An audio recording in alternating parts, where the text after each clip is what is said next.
Download करें जनमत Haryana app. Baroda से विधायक श्री कृष्ण हुड्डा के निधन के बाद प्रदेश में इस सीट पर अक्टूबर-नवंबर तक उपचुनाव हो सकता है।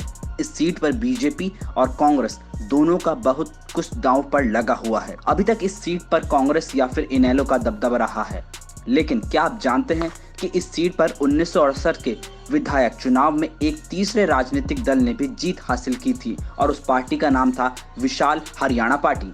प्रदेश के पूर्व सीएम राव वीरेंद्र सिंह के राजनीतिक दल विशाल हरियाणा पार्टी ने इस सीट पर एक बार कब्जा जमाया था। उसके बाद से इस सीट पर या तो कांग्रेस ने विजय का पताका फहराया या फिर इनेलो ने।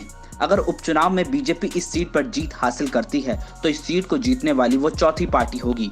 आज तक बीजेपी को बड़ौदा विधानसभा सीट पर जीत नसीब नहीं हुई, लेकिन 2 बार बीजेपी ने लोकसभा चुनाव में बढ़त जरूर ली थी। जब दिवंगत किशन सिंह सांगवान बीजेपी की टिकट पर सोनीपत लोकसभा से सांसद बने थे, 1999 और 2004 के लोकसभा चुनाव में बीजेपी को बड़ौदा सीट पर बढ़त हासिल हुई थी। हालांकि रमेश कौशिक भी सोनीपत से लगातार 2 बार सांसद हैं, लेकिन वो बीजेपी को बड़ौदा से 2014 और 2019 के लोकसभा चुनाव में बढ़त नहीं दिला पाए। अब बीजेपी को उपचुनाव के जरिए मौका मिला है, वो इस सीट पर जीत हासिल कर एक नया इतिहास रच सकती है। बड़ौदा सीट पर सीएम मनोहर लाल और पूर्व सीएम भूपेंद्र सिंह हुड्डा दोनों की साख दांव पर लगी हुई है।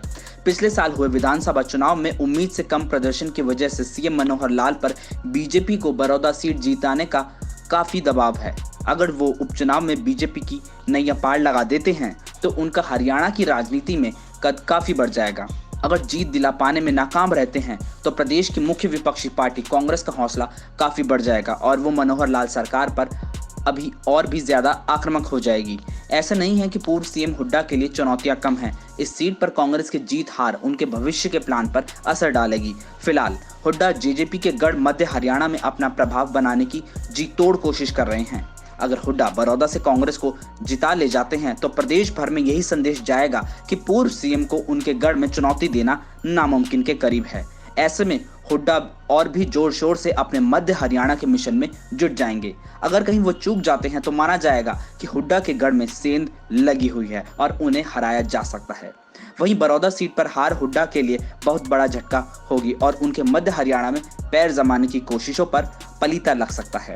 उन्हें फिर से अपने गढ़ रोहतक, झज्जर और सोनीपत पर फोकस करना पड़ सकता है। अब देखना यह है कि क्या बीजेपी बड़ौदा सीट पर जीत का परचम लहराने वाली चौथी राजनीतिक पार्टी बनती है या फिर कांग्रेस छठी बार इस सीट को अपने नाम कराती है।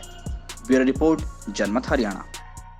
राजनीति के आगे, राजनीति के पीछे, हर हलचल को जानने के लिए हमारे YouTube चैनल जनमत हरियाणा को लाइक करें, सब्सक्राइब करें और अपडेट रहने के लिए बेल आइकन दबाना ना भूलें। देखते रहें जनमत हरियाणा, सच के अलावा कुछ भी नहीं।